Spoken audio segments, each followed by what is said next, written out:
Case of the week.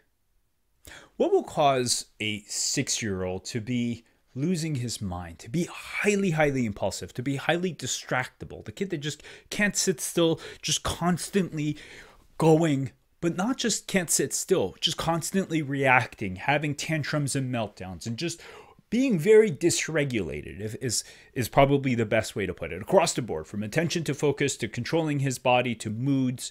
What will cause all of this in a 6-year-old? Now, we'll call this guy Sebastian. Again, I change all of this all the time to protect the kid's identity. But Sebastian was a 6-year-old where ultimately, on top of just wreaking havoc in the home, one of the flags that went off is the teachers are like, you guys need to do something. Like this kid just can't control himself in the classroom. He's really creating a lot of chaos. Maybe you should go see a psychiatrist. Maybe he needs ADHD medications, right? That's the conversation that happens when we've got the kid that can't control themselves. The conversation that comes next is like, well, maybe you should think about putting him on ADHD meds, because that is ADHD, right? Inattention and impulsivity and hyperactivity are basically the telltale signs of ADHD. Like, that actually helps us understand what is causing a kid to have that, right? So what was causing Sebastian to have ADHD along with all kinds of different mood issues and problems? And, part of why I'm sharing this story with you is, one, sadly, these stories are not that uncommon. And two, had Sebastian been put on medications, what would have happened next is that his behaviors would have continued. So the 6-year-old would have not just ended up on Ritalin, Adderall, Vyvanse, whatever you want. He would have also probably been put on an antidepressant or some kind of other medication to control his behaviors, right? And that's what we do to 6-year-olds. And that's why I'm sharing this message with you, because medications are fine. I have no problem with them at all. I prescribe them. And for all of you adults and others that are on meds, that's fine. If they're helping you, great. I have nothing against it. But you know what? When we throw a medication at something without even understanding what that something is and why it is occurring, I believe that we're not acting in the highest interest of the child. We can still use the medications, and if someone needs medications, great. But let's also ask, what the heck is going on in this person to cause them to be irritable and reactive and inattentive and can't sit there still and can't pay attention? What would cause this in a 6-year-old? Well, in the case of Sebastian, there were also a few other things going on. One, he was having random belly pains. Not all the time, but at least a few times a week, where he's just like, ow, my stomach hurts. And the other thing that was really weird about Sebastian is, on occasion, rarely, but on occasion, he would be like, Mom, my elbow hurts. And she just thought like, oh, he was just playing too hard and he probably banged in something, but it had gone on for months, all of this. So we did some blood work on Sebastian. And what we actually found was that his system was highly, highly, highly, highly inflamed. He had anti-nuclear antibodies, which are basically a sign of, in adults, we use it to check for lupus. In kids, I just check to see how messed up is their immune system. Like, is their immune system going upside down and is it ready to start attacking stuff? Anti-nuclear antibodies can help us kind of get a gauge of like how messed up or dysregulated is his immune system. We checked this thing called the SED rate, ESR, and his SED rate was elevated. It wasn't scary elevated to the point where you're just like, oh my God, he needs to go to the emergency room, but it was elevated. This kid was inflamed. His entire body was inflamed. His brain was inflamed. And you know what? When you have inflammation, one of the things that happens, and it's very, very indicative of an inflammatory response, kids that are aggressive, kids that are intensely impulsive, they're just like want to explode.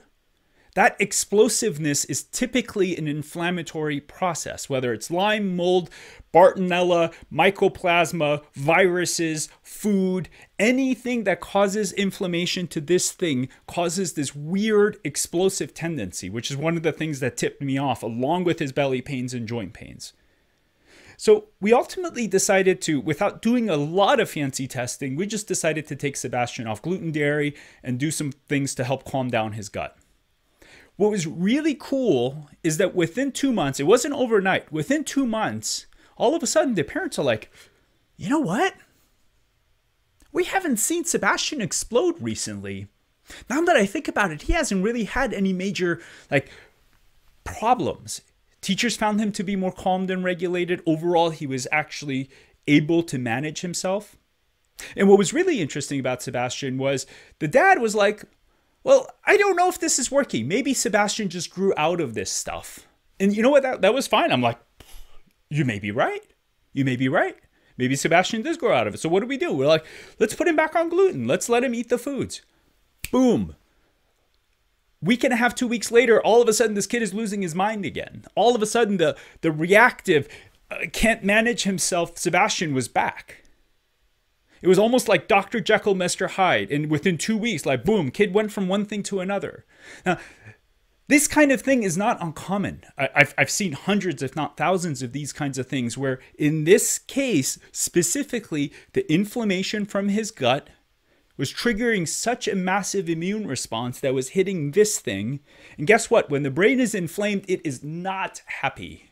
The brain does not like inflammation. It does not like inflammation. And there's all kinds of studies, sadly animal studies for the most part, where they've taken these poor animals and injected them with all kinds of different inflammatory compounds. And one of the things they found was that these animals were distracted. They were having trouble going through the mazes that they were able to go to before. Animals were starting to attack one another. They were showing signs of anxiety. So all of these things have been documented in the literature.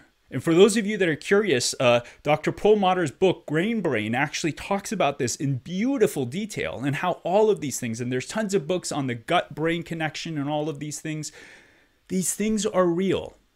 Now, as you've seen in the past, one of the things that I'm trying to do is not get us pigeonholed in this box that every kid that has these things all has gut, because that's not the case. But in the case of Sebastian, it sure as hell was true. By changing the diet, by helping kids become healthy, whatever that means, whether it's doing some kind of auditory processing, occupational therapy, plants to balance out the hormones, addressing chronic infections in Lyme and mold, doing whatever it takes to bring the body back into health, we can completely flip around a lot of the neurocognitive challenges, the brain challenges that kids have. In fact, probably a lot of the challenges that adults have, because I'm sure there's some of you out there watching, you're like, that's me. Yeah, I've got stomach issues. I've had stomach issues forever. Or maybe it's your spouse. Yeah. Or whomever. There's someone around. There's someone around that is showing this kind of presentation. And again, medications are fine. But does that fix the underlying problem? Does that actually bring health? Absence of symptoms is not health. Vitality, happiness, good mood, ability to process and learn and thrive, that is health. And that is what I want to share with you and what I hope you can share with others. So thanks for watching. Thank you for your time. And I'll see you soon. Bye-bye.